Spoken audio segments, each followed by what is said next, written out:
Good morning. Morning. We're back at the beach, yay. So today's topic, are you projecting or consciously intending? So that's a tricky distinction there. What are we talking about, Ilka, and what even is projecting?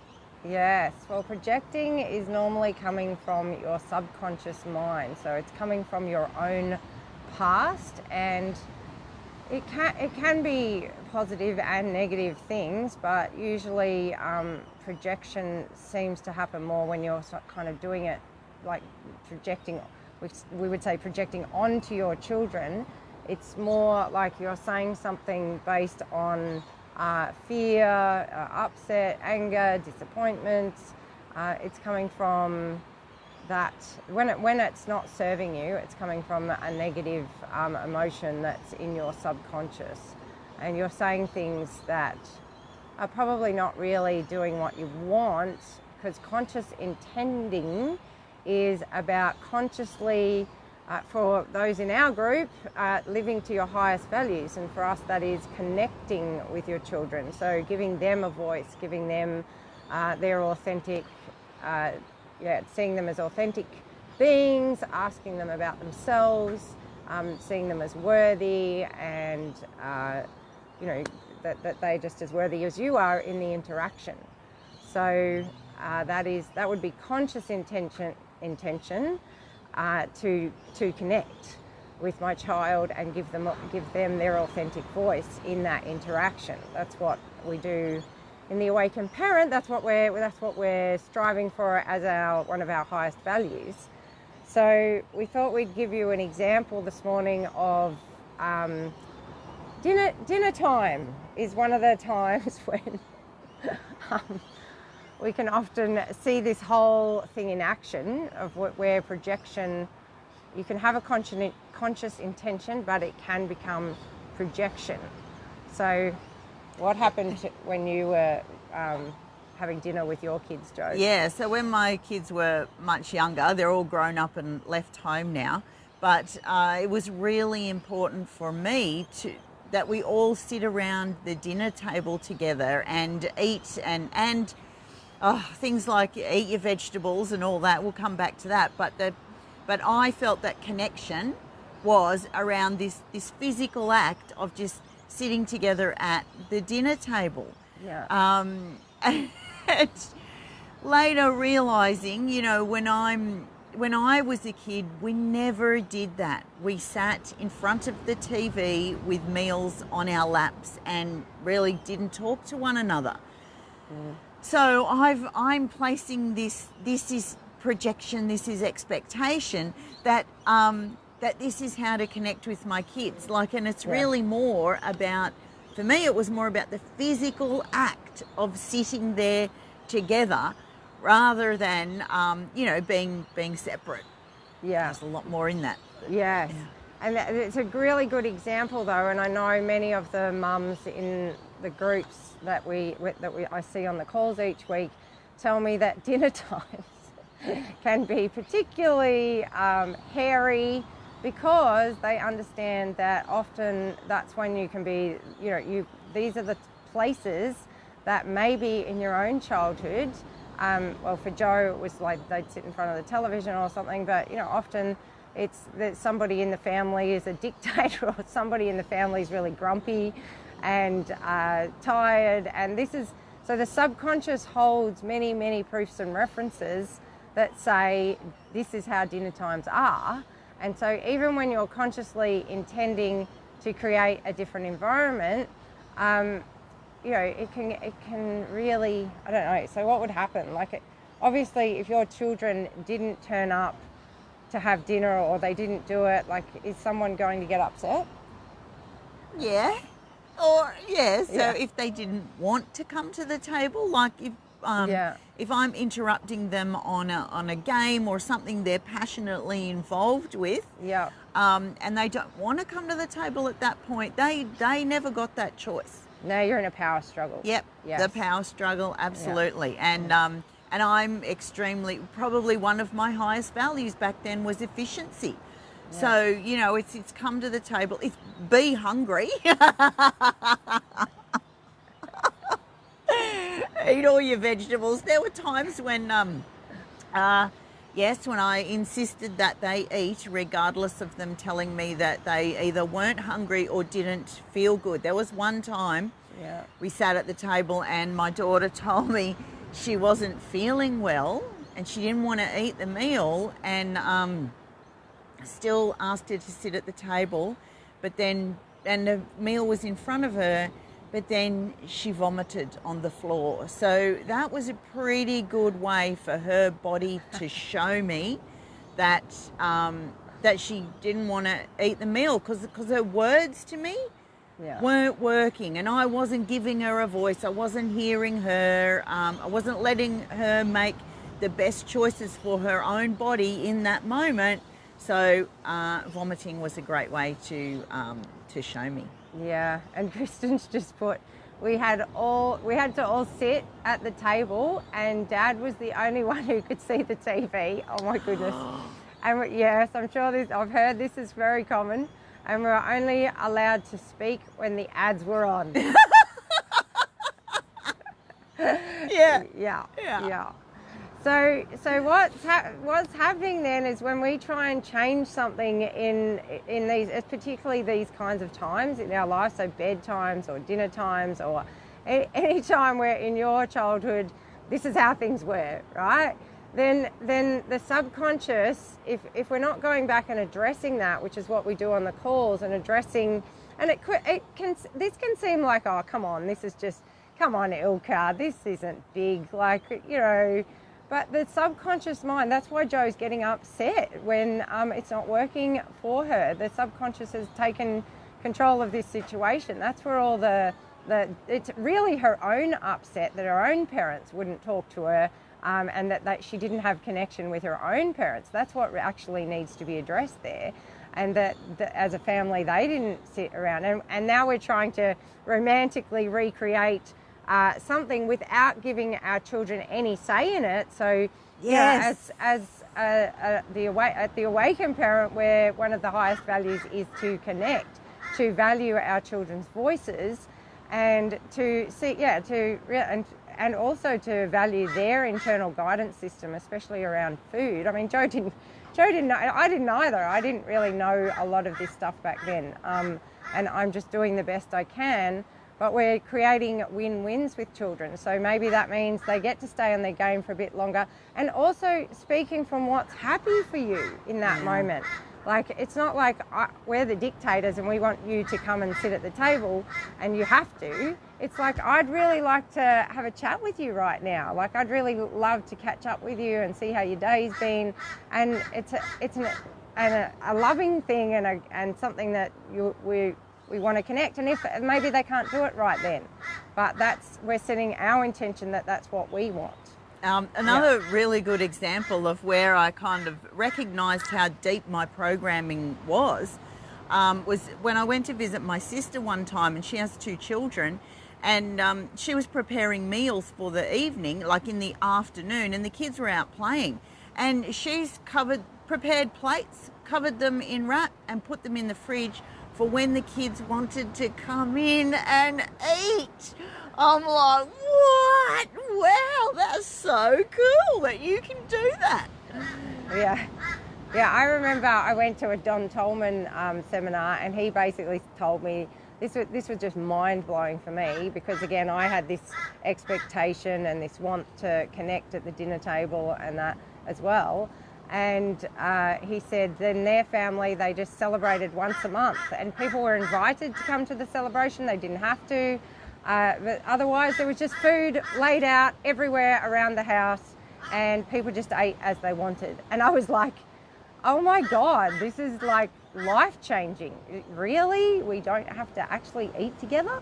You know, and I just never even considered it. This is how entrenched some of our belief systems can be, especially around how we gather as people. You know, gathering together with food has been, you know, there for centuries, really.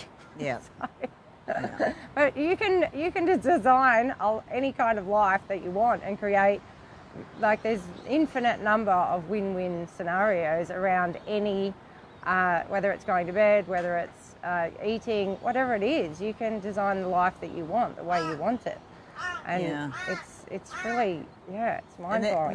The key is awareness, or being open to being aware of your own projection, or being open to being aware of recognizing your own belief systems, because in those moments when I'm insisting that the kids come to the table and they're expressing that they either they're not hungry or they'd like to come a little bit later or whatever, if in that moment I'm aware or have a willingness to be aware of where it comes from inside me, that I'm so insistent that they come now, then that's the goal. That's the goal, to recognizing, oh my gosh, I'm doing this because what happened in my childhood, and this is how I see that we can do connection, but it's bullshit.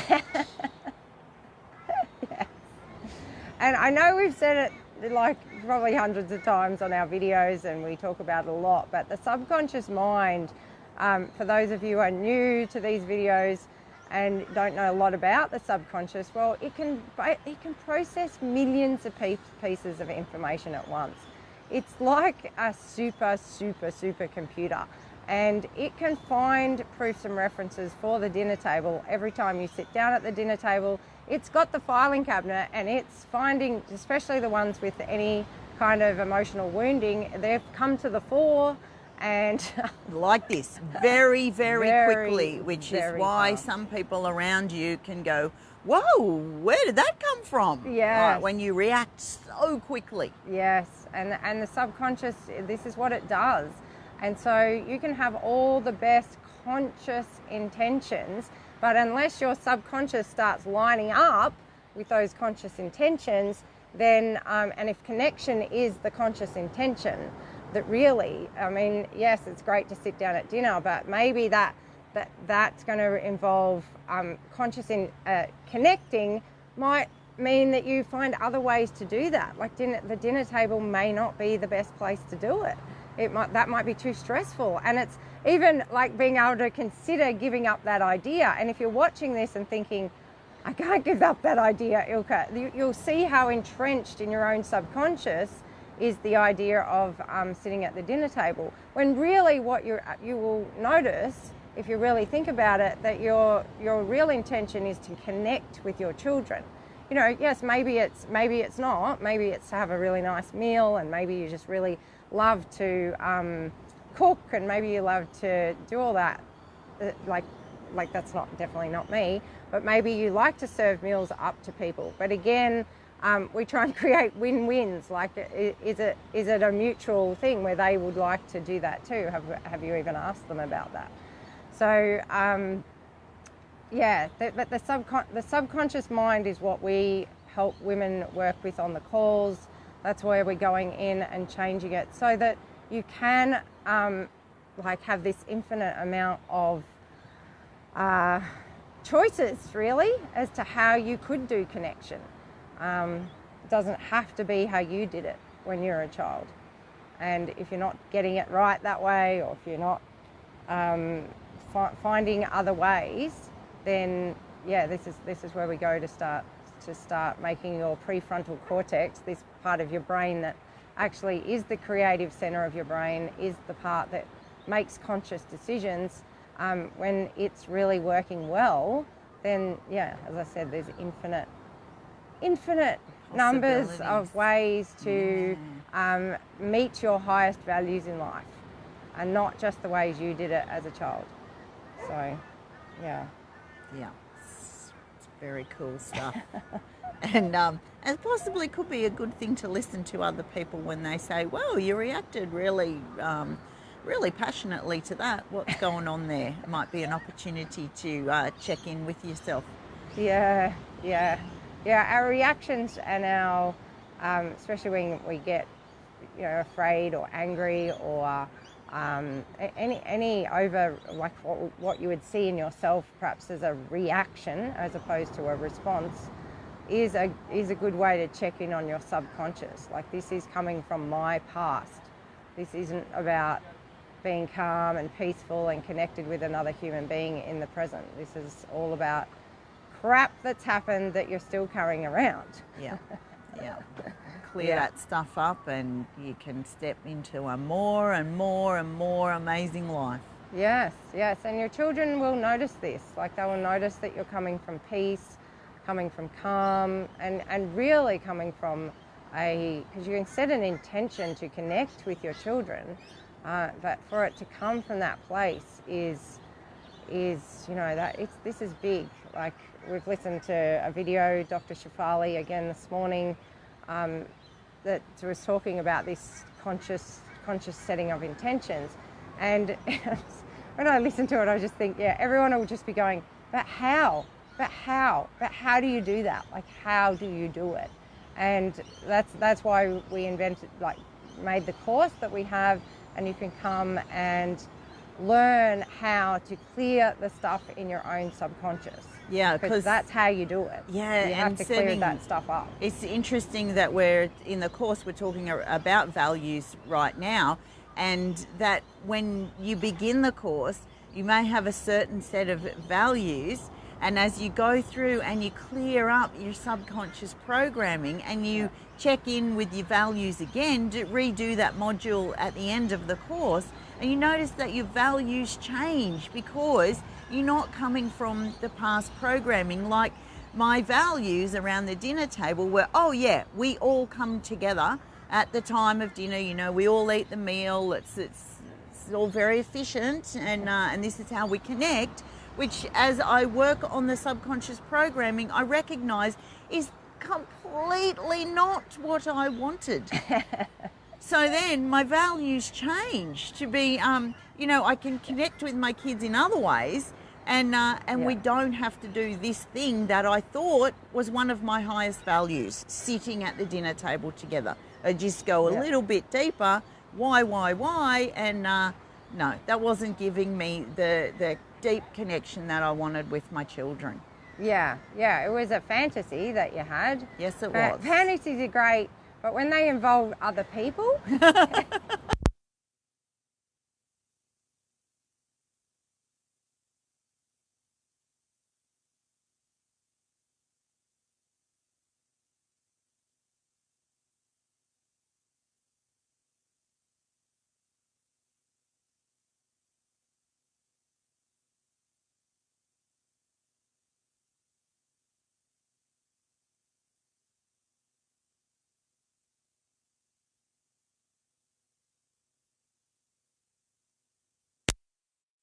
Is that better? You hear us now? Yep, hello. Yeah, we're all doing the best we can, is what I wanted to say. Okay. Yeah, we're doing the best we can, and you missed the bit about, you should say again, that you were a dictator, authoritarian. Yeah. Sometimes it's like my way or the highway. Get to bed now. We both were. Right, we're doing that. We're doing it now. And no, you don't get to say it tonight. Yeah. You know, I'm tired and I can't do this anymore. And look, Jo and I have been there so many times. This isn't about, like, we know all mums are doing the best we can. Our subconscious is, you know, it rules the day, especially. And mums, oh my goodness, you know, we're tired. We really are doing the best we can. But this understanding of how it works is the key, and knowing that you can change it and bring more peace, more calm to your life, and it really starts with you. You know, it starts with shifting your own stuff inside your head, so that you're connecting. I mean, really, as I said, Jo needs, like, going back, and she's going to learn how to connect with herself in that moment, change all the characters in her mind. They're really her anyway, as we always say as well. If you're new to this work, it's a strange world, diving into the subconscious, but once you start to learn it and do it, it's really life-changing stuff. So yes, life becomes much calmer, much more peaceful, less triggered, and then infinite choices and how to live life open up to you. Yeah. So And we've also set up a weekly newsletter that we send out on a Friday afternoons now. So I'll pop the link in the comments below if you want to join us, because we've noticed that we have over, well, almost 600 people in this group now, and there's only 50 people or so on the weekly newsletter. So it'd be great if you guys all join up. Yes. Please get your weekly inspirations for conscious parenting. Yes, and if you have any topics that you'd really like us to cover or any questions, then put them below this video or send us a private message with your questions, because we'd love to make videos that really answer the things that you want to hear about as well. So yeah, cool. Yeah. Right. So yeah. That's it for today. Yes. Go forth and connect consciously. Yay! We'll see you next Wednesday. Okay. Bye. Bye.